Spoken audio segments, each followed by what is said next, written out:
Baik, sebelumnya Assalamualaikum warahmatullahi wabarakatuh. Perkenalkan kami dari kelompok 4 akan mempresentasikan hasil diskusi dari kelompok kami.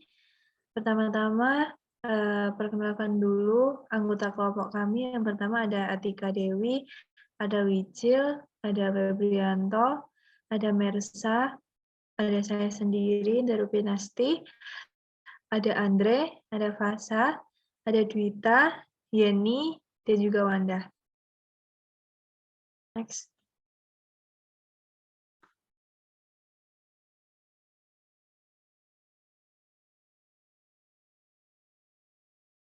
Definisi modal sosial. Francis Fukuyama 1995. Modal sosial merupakan serangkaian nilai atau norma informal yang dimiliki bersama di antara para anggota kelompok yang memungkinkan terjadinya kerjasama di antara mereka. Yang kedua ada Coleman tahun 1999. Modal sosial merupakan kemampuan masyarakat untuk bekerja sama demi menjadi tujuan-tujuan bersama di dalam berbagai kelompok dan organisasi. Next.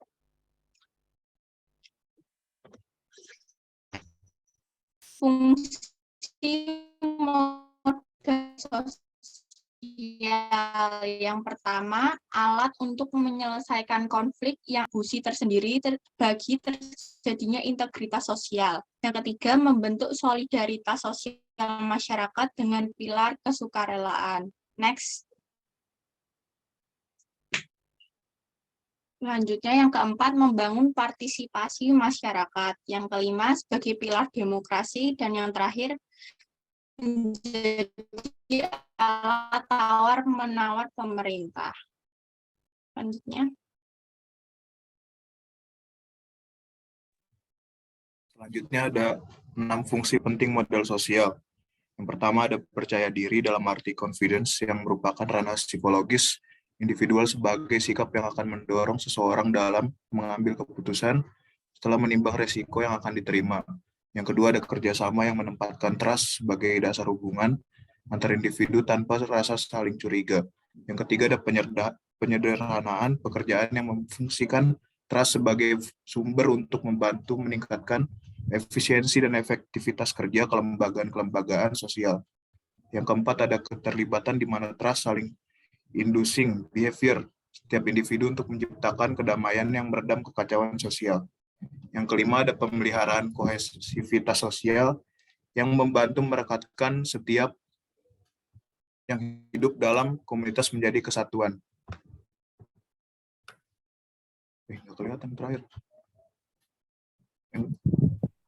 Selanjutnya yaitu manfaat dari modal sosial. Manfaat dari modal sosial sendiri ada 7. Yang pertama yaitu dapat membantu masyarakat dalam memonitor program atau kegiatan kebijakan pemerintah. Yang kedua yaitu dapat meningkatkan berbagai bentuk kegiatan atau kebijakan bersama dalam masyarakat. Yang ketiga yaitu dapat membantu mempermudah difusi atau penyebaran inovasi, informasi, dan jaringan di masyarakat. Yang keempat yaitu mengurangi ketidaksempurnaan informasi yang diterima oleh masyarakat. Yang kelima, meningkatkan keakraban dan kebersamaan. 6. Meningkatkan kestabilan keluarga dan kemandirian masyarakat. 7. Meningkatkan taraf ekonomi atau kehidupan masyarakat.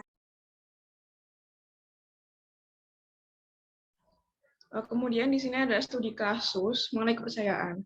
Jadi misalkan ada seorang investor yang menanamkan modalnya kepada sebuah perusahaan, investor tersebut mau menanamkan modalnya karena didasarkan pada kepercayaannya kepada penawaran bagi hasil dari perusahaan tersebut. Dan kepercayaan terhadap pemilik perusahaan, misalnya karena pemiliknya itu terkenal jujur dan sukses dalam berbagai bidang. Sehingga kedua hal tersebut menjadi modal sosial yang dimiliki oleh pengusaha untuk mendapatkan kepercayaan dari investor. Di sini fungsi dari modal sosial itu sebagai meningkatkan keakraban antara usaha dan investor serta solidaritasnya.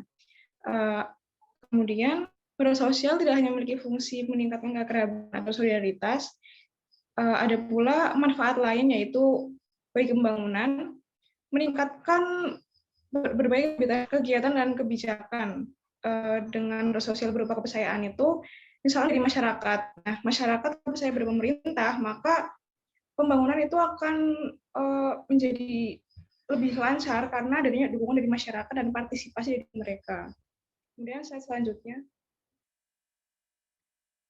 Nah, di sini mereview lagi pengertian-pengertian dari modal sosial. Yang pertama itu ada dari Barker, yang mana dia mendefinisikan modal sosial sebagai sumber daya yang diraih oleh pelakunya melalui struktur sosial yang spesifik dan kemudian digunakan untuk memburu kepentingannya. Modal sosial tersebut diciptakan lewat perubahan-perubahan dalam hubungan antar pelakunya. Dan yang kedua dari Schiff, yang mana dia menyatakan modal sosial itu seperangkat elemen dari struktur sosial yang mempengaruhi relasi antar manusia dan sekaligus sebagai input atau argumen bagi fungsi atau fungsi produksi dan atau manfaat.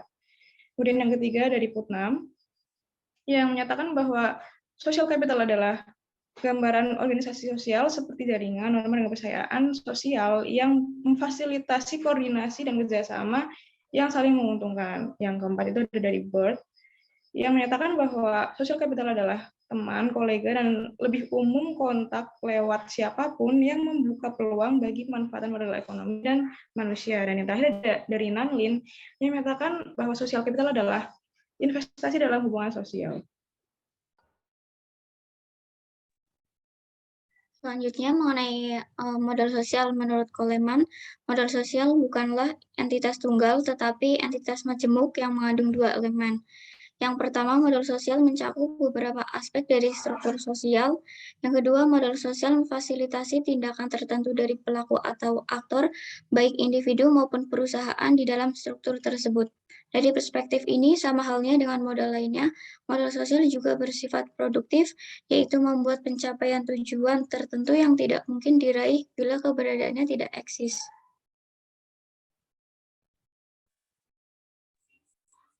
Kemudian, bentuk modal sosial menurut Coleman. Pertama, struktur kewajiban atau obligation, ekspektasi, dan kepercayaan. Bentuk modal sosial tergantung dari dua elemen kunci, kepercayaan dari lingkungan sosial dan perluasan aktual dari kewajiban yang sudah dipenuhi atau obligation held. Individu yang bermukim dalam struktur sosial dengan saling kepercayaan tinggi memiliki modal sosial yang lebih baik daripada situasi sebaliknya. Kemudian jaringan informasi atau information channels. Informasi sangatlah penting sebagai basis tindakan, tetapi harus disadari bahwa informasi itu mahal atau tidak gratis. Pada level yang paling minim, di mana ini perlu mendapatkan perhatian. Informasi selalu terbatas, tentu saja individu yang memiliki jaringan luas yang akan memilikinya. Kemudian norma dan sanksi yang efektif. Norma dalam sebuah komunitas yang mendukung individu untuk memperoleh prestasi atau achievement bisa digolongkan sebagai bentuk modal sosial yang sangat penting. Contohnya, norma yang berlaku sangat kuat dan efektif dalam sebuah komunitas dapat mempengaruhi generasi muda, mempunyai potensi untuk mendidik dan memanfaatkan waktu sebaik-baiknya.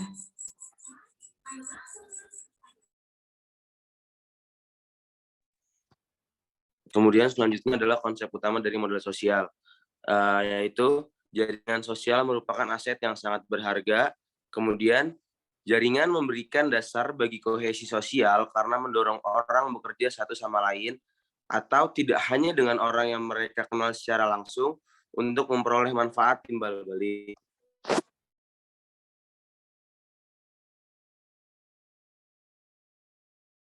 Selanjutnya ada kepercayaan atau trust. Kepercayaan atau trust ini merupakan kecenderungan perilaku tertentu yang dapat mengurangi resiko yang muncul dari perilakunya. Sedangkan keyakinan akan reliabilitas seseorang atau sistem terkait dengan hasil atau peristiwa di mana keyakinan itu mengekspresikan suatu iman atau faith terhadap integrasi dan cinta kasih orang lain. Dan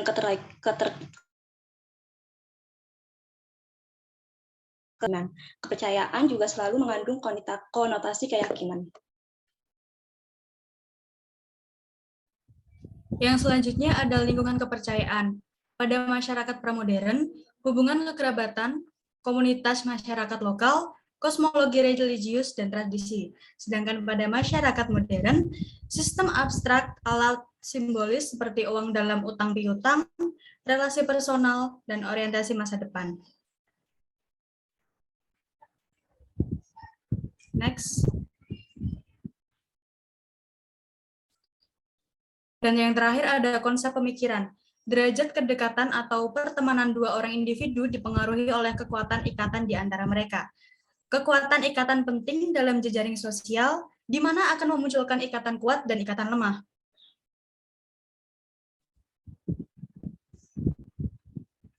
Akan tetapi, ikatan lemah atau weakness tidak bisa disingkirkan begitu saja karena di balik ikatan yang lemah ada kekuatan dalam ikatan tersebut. Dan yang terakhir ada rumor akan cepat menyebar pada ikatan yang lemah dibandingkan dengan ikatan yang kuat. Baik, mungkin sekian presentasi dari kelompok kami, yaitu kelompok 4. Kurang lebihnya mohon dimaafkan. Wassalamualaikum warahmatullahi wabarakatuh.